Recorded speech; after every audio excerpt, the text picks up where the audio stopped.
I'm Jenny, part of the Teams team here at Microsoft. Here are 3 tips to stay on top of your group chats and collaborate together in Teams. Tip 1. Change the name of your group chat. With so many chats, it's hard to remember what each one is about.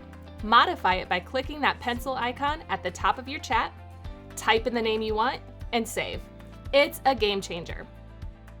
Tip number 2. Schedule a meeting with everyone right from the group chat.